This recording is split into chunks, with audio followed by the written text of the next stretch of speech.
Very pleased to be joined once again by Professor Norm Finkelstein. He is an author, he is an activist, he is a political scientist, author of many books, including Gaza: An Inquest into Martyrdom. Great to see you again, sir. Thank you for having me. So I wanted to start with, I know there were a few interviews recently, including one that occurred on our program, that caught your interest and that contained some inaccuracies or claims that you thought were worth responding to. And so the first one that I wanted to get you to take a look at was a recent monologue from Bill Maher. Let's take a listen to a bit of that. But eventually, everybody comes to an accommodation, except the Palestinians. Was it unjust that even a single Arab family was forced to move upon the founding of the Jewish state? Yes. But it's also not rare. And no one knows more about being pushed off land than the Jews, including being almost wholly kicked out of every Arab country they once lived in. Yes, TikTok fans, ethnic cleansing happened both ways. In Fiddler on the Roof, the family is always moving to stay one step ahead of the Cossacks, but they deal with it. When they're leaving Anatevka, they say, hey, it wasn't so great anyway. Nobody was a bigger colonizer than the Muslim army that swept out of the Arabian desert and took over much of the world in a single century. And they didn't do it by asking. There's a reason Saudi Arabia's flag is a sword. Arafat was offered 95% of the West Bank and said no. The Palestinian people should know your leaders and the useful idiots on college campuses who are their allies are not doing you any favors by keeping alive the river to the sea myth. I mean, where do you think Israel is going? Spoiler alert, nowhere. So the sort of core of the point he is making is Jews got kicked out of a lot of countries too, and it's effectively time for Palestinians to get over it and move on. Well, just as a general point, I find it rather amusing when I hear Bill Maher pontificating about, if you see the longer clip, about Byzantium, about the Roman Empire, about Muslim expansion. He knows as much about these topics as Joy Behar. The only difference between him and Ms. Behar is she reads her factoids off of index cards while he reads them off of a monitor. And neither of them is, in my opinion, particularly funny.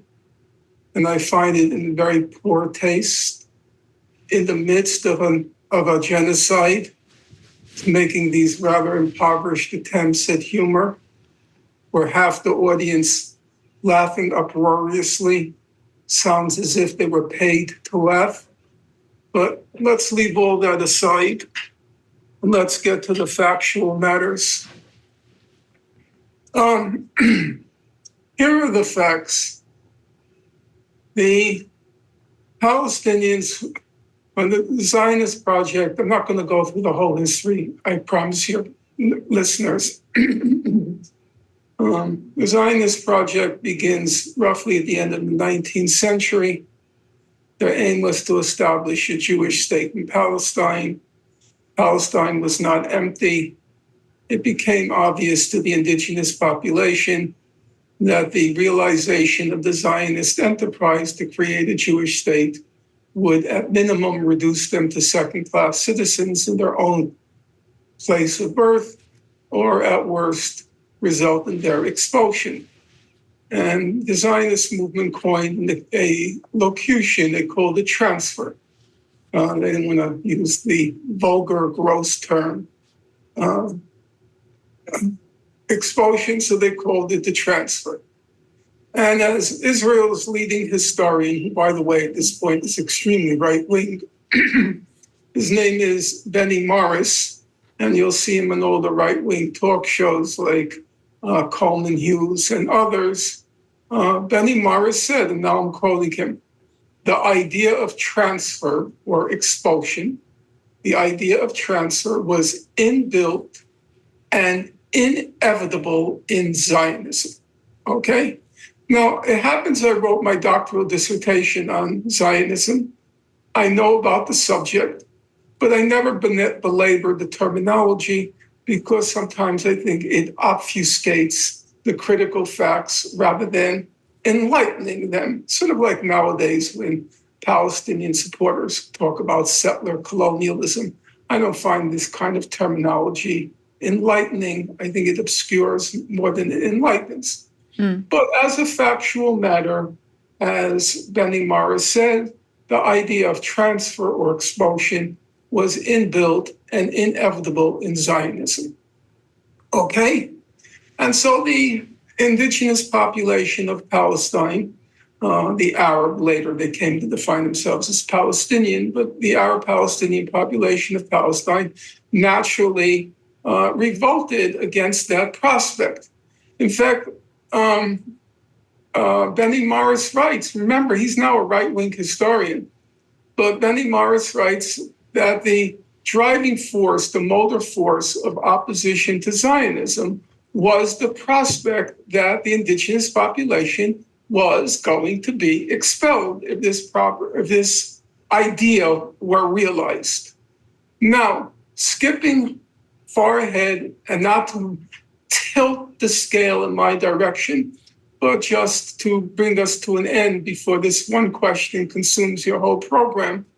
Come 1948, a war breaks out. I'm not going to talk about who's right and who's wrong in the course of the war, but now, as David Ben-Gurion, the first prime minister of the state of Israel, said, he quoted the famous French expression, which is still quoted, when in war, do as in war. Namely, here is a prospect. Now we have the opportunity to realize the Zionist dream, and the population from the area that became Israel, 90% of the population from the area that became Israel was expelled. Exactly what you would expect, given what the ideology was, and an opportunity now availed itself. And they became the Palestinian refugees. So now Bill Maher says, well, basically he says, it's a done deal, get over it. I'm not going to pass a judgment on that. Now, you know, Crystal, and if you don't mind, I'd rather look at you than I look at myself, because I'm more concerned about persuading you than persuading myself. I'm already persuaded. And body language is sometimes indicative, so I'd like to look at you, and where I see you're demurring, I'll stop and we'll continue. So he says, basically, get over it. Now, you know, Crystal, let's say you were fired from a job wrongly. What do you expect your friends to do? Do you expect them to support you? Or do you expect them to say, Crystal, get over it? I would hope they would support me. Exactly. So there is an obligation, a kind of moral obligation among those not directly the victim to support those to the extent they're able to rectify a wrong. That's, to me, a moral responsibility. And then you might come to the conclusion, you know what, this is going nowhere. And I hope this person understands it's going nowhere and move on, okay? The fact of the matter is, and I have to tell you, I watched the Bill Maher segment this morning, and several times I had to just, take a breath, because he's such an ignorant sack of shit. It just nauseates me when I'm listening to this. He hasn't a clue what the history is. He really doesn't know anything. This is the reason Bill Maher doesn't want kids to go to college. He says it's a waste of time. Yeah, in college you learn that before you speak your mind, you should actually know a few facts. You're supposed to read books, not just have note cards passed to you. So what are the facts? And I'm perfectly willing now to say to Bill Maher to his face, if you disagree with me, have me on your program. Have me on your program, and we'll go through it step by step. Already as early as 1976. Now, if I'm not mistaken, you were probably born around that time. A little bit later, but yes. Okay, later. So before you were born. And I'd like you to sort of let that sink in. You're an adult woman already. You have children. I'm talking about before you were born. Already in 1976, the Palestine Liberation Organization, which at that point was a representative organization of the Palestinian people, was supporting two states on the June 1967 border.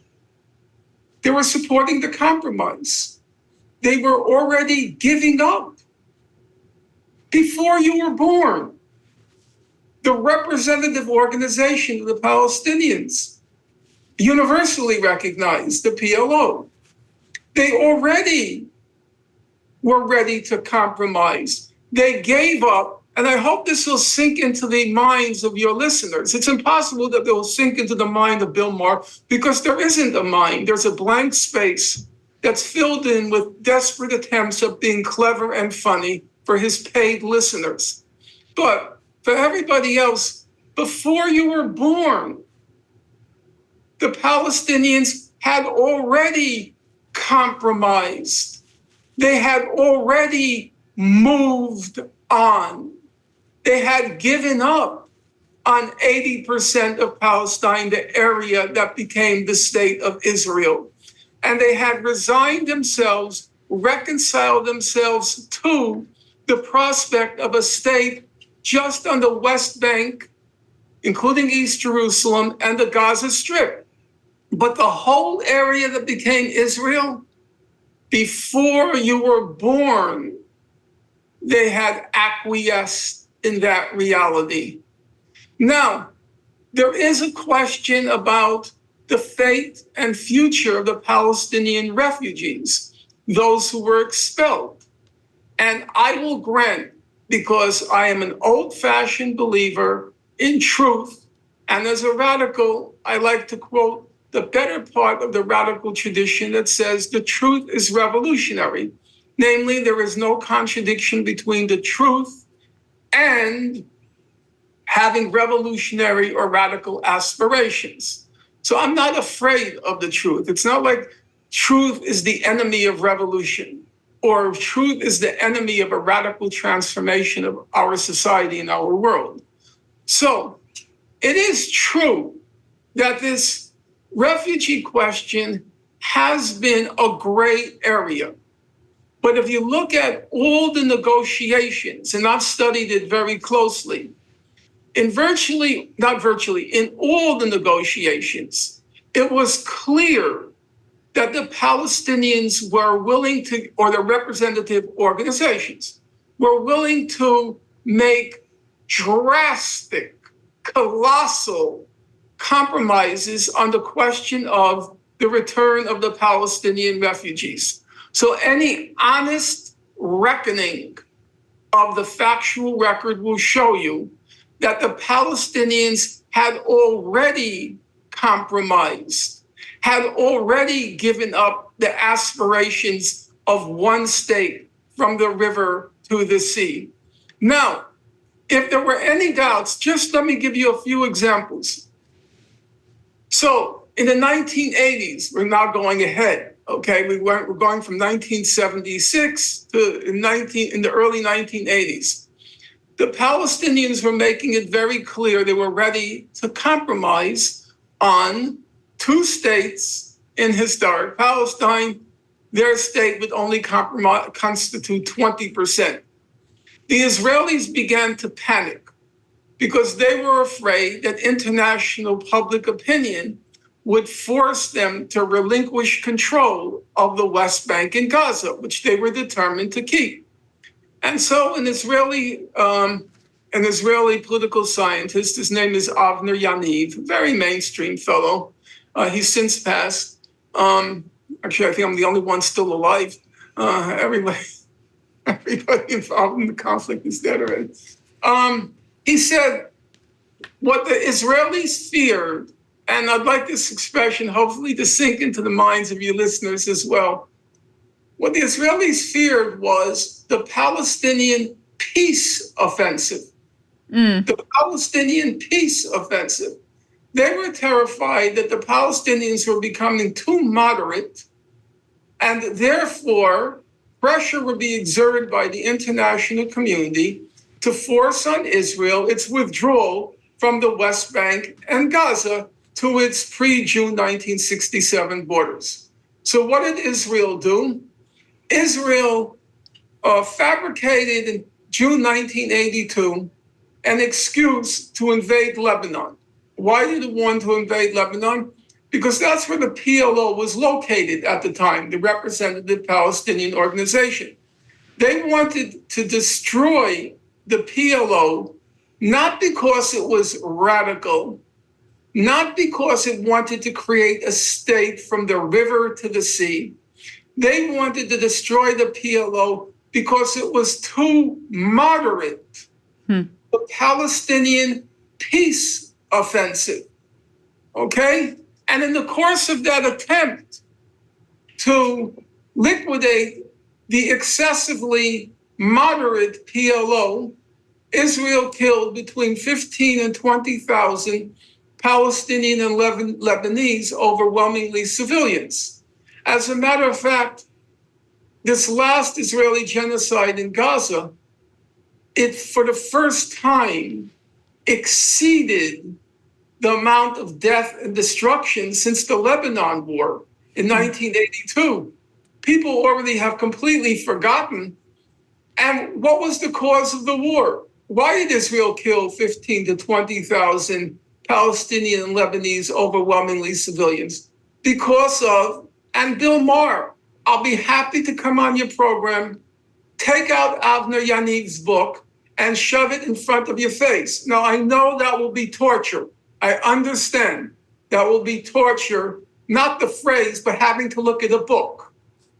Having to look at a book. Maybe you think you're protected under the Eighth Amendment against cruel and unusual punishment. Okay, we'll go through that in court. But yes, the Palestinian peace offensive.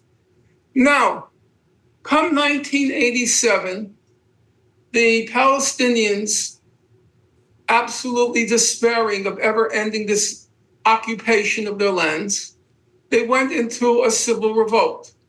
It was called the Intifada, okay? Here's a side note for you. And Crystal, I like you. I know you're a good listener, and I know you suck in information, and I appreciate that. I saw you with Robert Kennedy, and it was a good show. There's no question about that. You came up with arguments I wouldn't have come up at the spur of the moment. It was good. It's very good. You and Brianna Joy Gray represent a new generation, a generation that's not afraid of the label anti-Semite, even though RFK kept trying to use that particular weapon in his arsenal. You didn't recoil, you persisted. It's a new generation. I mean, my generation, you were terrified of doing what you did. Terrified because of the charge of anti-Semitism and then the practical repercussions. Well, you were never terrified, Norm. I wasn't terrified, but, I don't have physical courage, but I have moral courage. That's clear. I will never say something I don't believe. It's not possible. I got that from my parents, and I will take that to my grave. In any event, so 1987, December 7th, 1987, Noam Chomsky's birthday, or December 8th. Some people say December 8th, my birthday. So in any event, the first Intifada, it's a civil revolt. Literally, it's the Arabic word for when a dog shakes off its fleas. And the quiescent Palestinian people for so long are now shaking off their fleas and going into civil revolt. I know I'm digressing a lot, but it's actually relevant. When you hear, the claim was made against the college presidents during the hearings in Congress, that the phrase intifada means genocide. They say intifada, the only solution is revolution. Okay? Intifada was a civil revolt. I lived there at the time. I was there every summer from 1988 to 1995, every single summer. Everybody knew I was Jewish.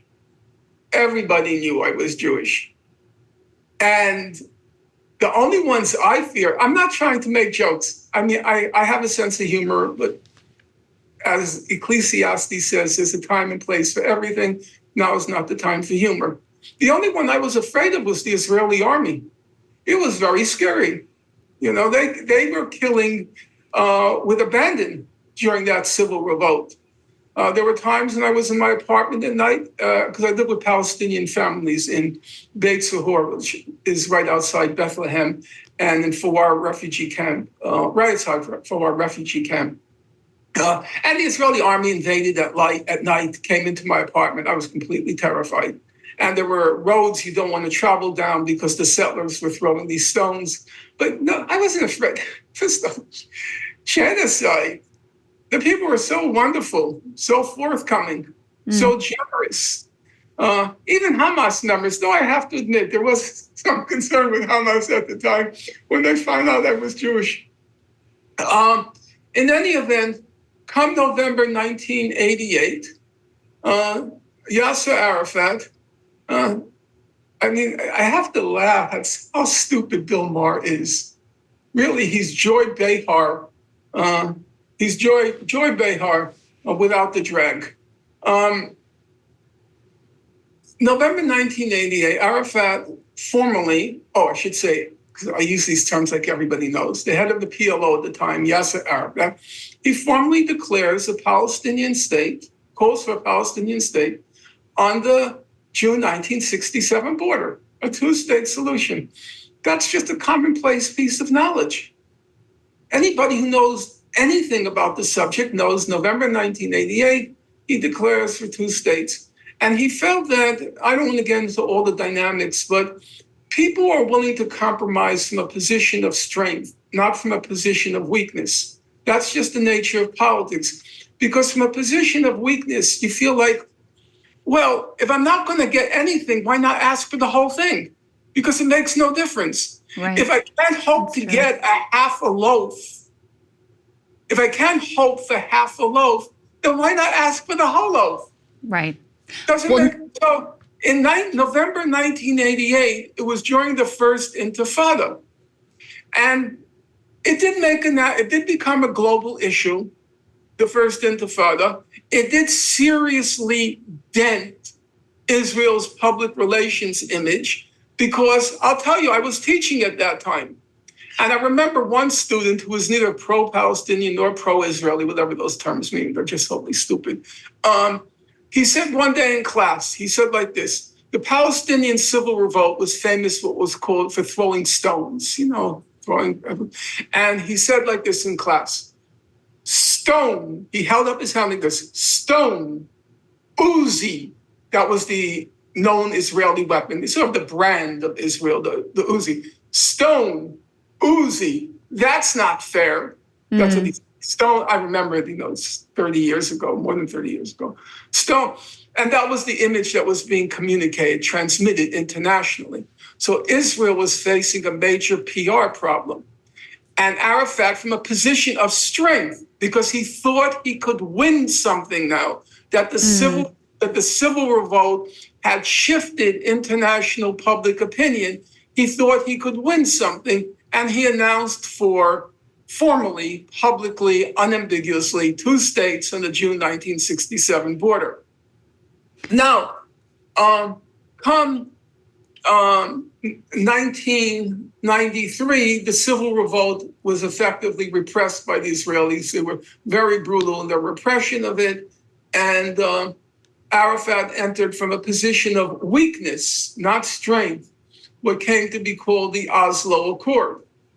And basically what the Oslo Accord was, it said, we recognize Israel, meaning Yasser Arafat. We recognize the state of Israel and its June 1967 border. All of that forgotten by Bill Maher, who's so clever. He's so smart with his factoid supplied to him by the Israeli consulate. The Oslo Accord has vanished. And he says, and what the Palestinians get in return? Well, actually, they got nothing in return because he was negotiating from a position of weakness at that point, Arafat. What he got was a promise that we'll figure out what to do sometime in the future. It was supposed to be 5 years, what was called the interim period. The 5 years passed, they got nothing. I've already gone through in a previous show what happened in 2000, where Hillary Clinton's imagination got carried away. So I'm not going to, not that she's ever been very, well, yeah, at a certain point in her life, she was actually decent. But her memory is now very selective to the extent that it ever makes any connection with reality.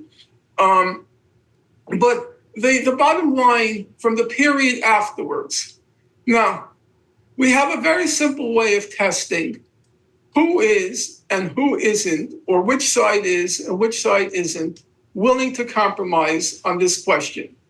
I would say we have an unequivocal record. And the record is this. And I would hope your viewers who have an interest in the subject would simply go and check out what I have to say. Every year for about 2 decades, about 2 decades, maybe a little more, every year, let's just check, if you allow me. I have it.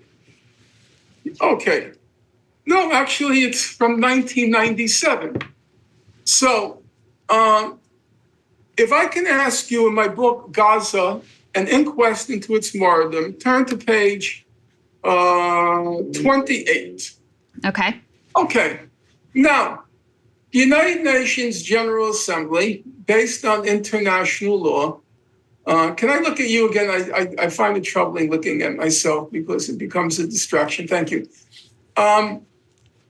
Every year, the United Nations General Assembly, it's contrived a resolution, terms for resolving the conflict. As the title of the resolution says, peaceful resolution of the question of Palestine. And its resolution is based on international law. Now, international law recognizes the state of Israel. That's not a quarrel in international law. It's a member state of the United Nations. As a member state of the United Nations, it has the same rights and duties, rights and obligations as any other state. So the General Assembly contrives a resolution based on all the elements of international law. I would stress that the International Court of Justice itself in 2004, July 2004, it made a determination on all the critical questions bearing on the question of Palestine. So this resolution is a synthesis of the opinion of the General Assembly on the one hand, and the International Court of Justice on the other hand, okay? The supreme political body in the world and the supreme legal body in the world, all right? Supreme and most representative. So if you look at the voting record, I know, Bill Maher, this is going to be very painful. I recognize it's a printed document, and having to go through a printed document may constitute torment and torture for you. But if you go through the printed document, I have here the lineup of how did the world vote on this compromise resolution based on international law. Because Bill Maher says the Palestinians don't want to compromise. The Palestinians are so stubborn in trying to return to the past. And why can't they just get over it? Okay? They want from the river to the sea. They want to return to the status quo ante 1947. Well, this resolution calls for 2 states on the June 1967 border in accordance with international law and all the other aspects of international law. Time doesn't allow me to go through each one, though if you ask me, I'm happy to go through it. So let's look at the voting record. 1997. So the record is the number of states who voted for it, those who abstained, and those who opposed. Or I should say, excuse me, the number of states who voted for it, the number who opposed it, and the number of abstentions. Okay, what was 1997? We had 155 yes, 2 no, and 3 abstained. Right. Who are the 2 no? That would be Israel and the United States of America. Okay. So who is it that's the obstacle to peace? Is it the world or is it the United States and Israel? Let's look at 2001. Or you know what? You do it. You choose arbitrarily because I have it every year. Choose a day, choose a year. Yeah. I mean, every year it's basically, everybody in the world against Israel, the U.S., and a few of our close allies. So, for example, they're not even our allies. They're South Sea Islands. 2006, it's 157 yeses, 7 noes, 10 abstained. The noes were Israel, the U.S., Australia, Marshall Islands, Micronesia, Nauru, and Palau. 2008, what's the vote? 164 yes, 7 no, 3 abstained. The noes are Israel, U.S., Australia, same group, Marshall Islands, Micronesia, Nauru, Palau. Yeah. But according to Bill Maher, it's those stubborn Palestinians who are the obstacle to resolving the conflict.